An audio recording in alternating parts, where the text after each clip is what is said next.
کفر اور تکفیر کی گفتگو میں آپ نے ایک یہ بات بتائی کہ کبھی کبھی بعض مواقع پہ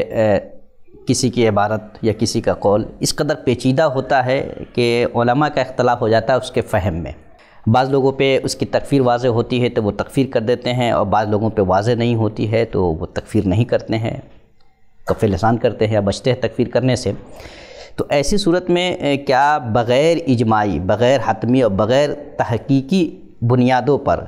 اگر کسی نے کسی کی تکفیر کی ہے، اگرچہ ان کے نزدیک یہ واضح ہے لیکن وہ اختلافی ہو گئی ہے، تو کیا سب کو اس کی تکفیر کا ماننا ضروری ہے، یا جن پہ واضح نہیں وہ انکار کر سکتے؟ اس میں کیا ہے؟ کنفیوژن بہت زیادہ ہے کہ ایک صاحب نے کسی کی تکفیر کر دی تو اب سب لوگ اس کو کافر کہیں. اس کو ذرا واضح کر دیں. نہیں، جب اختلاف اس میں جب ہو گیا، جب اختلاف کی گنجائش ہو گئی تو اس کا مطلب یہ اجماع نہیں ہے. اور جب اجماع نہیں ہے تو اب بعد کے لوگوں کے لیے دو ہی آپشن ہیں کہ یا تو وہ اپنے کسی معتمد عالم پہ اعتماد کریں، اس عالم کی اعتماد کو تسلیم کریں، اس کی تحقیق کو تسلیم کریں، یا خود صاحب الرائے ہیں تو خود اپنی تحقیق کریں. تو یا تو کسی محقق کی تحقیق پہ اعتماد یا اپنی تحقیقی دو راستے ہیں. چونکہ اس میں اختلاف ہو گیا ہے تو اختلاف ہونے کے بعد کسی ایک پہلو کی طرف جانا یہ ضروری نہیں ہے. اجماع، جو تکفیر میں اجماع کا جو آپ نے لفظ بولا، تو اس کا یہاں پہ دو مفہوم ہے. ایک تو یہ مفہوم ہے کہ وہ کفر جس بنیاد پہ تکفیر کی جا رہی ہے وہ ایسا کفر ہے کہ جس کو بعض علماء نے کفر کہا ہے، بعض علماء نے کفر نہیں کہا ہے. ہمارے فقہا کی کتابوں میں، علماء کی کتابوں میں بہت سارے مسائل ہیں کہ ایک ہی مسئلے کو کسی نے کہا یہ کفر ہے، کسی نے کہا ہے کفر نہیں ہے. تو اگر وہ بات ایسی ہے کہ اس نظریہ ایسا ہے کہ اس نظریہ کو کفر کہنے اور نہ کہنے میں علماء کے اختلافات رہے ہیں،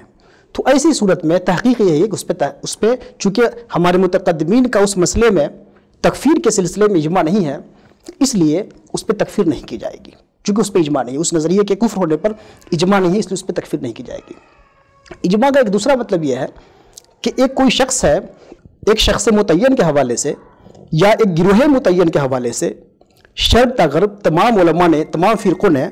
اس کے کفر پر اتفاق کر لیا. اب کہتے ہیں کہ اس شخص پر اس کے کفر پہ اتفاق اور اجماع ہو گیا ہے، اس لیے بعد کے لوگوں کو اختلاف کی اس میں گنجائش نہیں رہتی ہے، تقریباً نہیں رہتی ہے. اور اگر کوئی ایسا شخص ہے یا کوئی ایسا گروہ ہے جس کے کفر پر اتفاق نہیں ہوا ہے،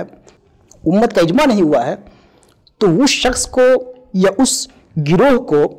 کافر کہنا بعد کے لوگوں کے لیے ضروری نہیں، بلکہ تکفیر سے بچنے میں ہی سلامتی ہے. مثال کے طور پر روافض یا خوارج، ہمارے فقہا کی کتابوں میں بے شمار حوالے مل جائیں گے جس کے علماء نے لکھا کہ رافضی کافر ہیں، خارجی کافر ہیں، لیکن انہی کتابوں میں یا اسی طرح کی کتابوں میں بے شمار حوالے ایسے مل جائیں گے کہ تحقیق یہ ہے کہ روافض اور خوارج کافر نہیں ہیں. تو چونکہ روافض اور خوارج کی کفر کے معاملے میں اختلاف ہو گیا، اس لیے تحقیق یہ ہے کہ ان کو ہم کافر نہیں کہیں گے، نہ روافض کو کافر کہیں گے نہ خوارج کو کافر کہیں گے، ہے نا، بلکہ ان کو یہ کہیں گے کہ یہ مین اسٹریم سے، اسلام کی شاہراہ سے تھوڑے بھٹکے ہوئے لوگ ہیں، لیکن باہر کیف وہ مسلمان ہیں. دوسری طرف ایک ایسا گروہ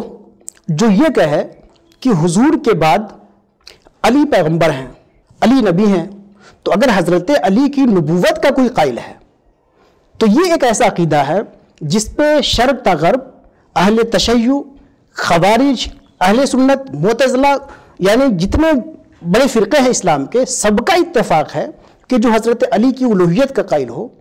وہ یا رسالت کا قائل ہو وہ کافر ہے. لہٰذا حضرت علی کی الوہیت کا کوئی قول کر رہا ہے کوئی خاص شخص یا خاص گروہ تو وہ تو کافر ہوگا. لیکن یہ نظریہ چونکہ تمام روافض کا نہیں ہے، تمام اہل تشیع کا نہیں ہے، تو پوری جماعت کو آپ کافر نہیں کہہ سکتے، اس لیے کہ یہ جماعت تو خود ہی ایسے لوگوں کی تکفیر کرتی ہے. لہٰذا اگر کسی فکر پہ، کسی نظریے پہ یا کسی گروہ پہ اختلاف ہو گیا ہے تو اختلاف کے بعد بہتر یہی ہے کہ تکفیر سے بچا جائے. اور اس کے علاوہ جہاں تک یہ بات ہے کہ بلا تحقیق کسی کو کافر کہنے کی بات،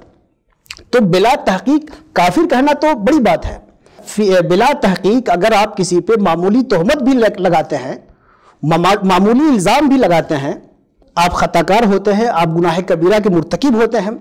آپ ایک مومن کی توہین کے مرتکب ہوتے ہیں، آپ ایک شرعی حکم کی پامالی کے مرتکب ہوتے ہیں، اور معمولی تہمت کسی شخص پہ، معمولی افعال کا کردار کی تہمت یہ ناجائز و حرام ہے،